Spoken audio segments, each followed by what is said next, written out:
Guys, galunggong. Tapos utan, siya. Utan masarap. Sarap to guys. Ito yung pagkain na healthy. Walang kolesterol.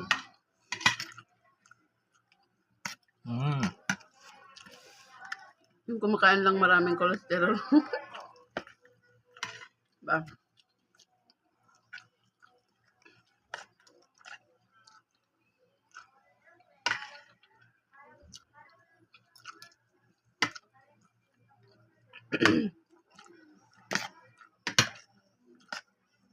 Sarap to guys.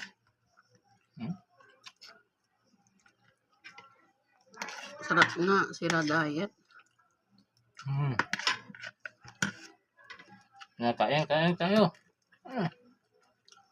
Kunin mo na yun, ah.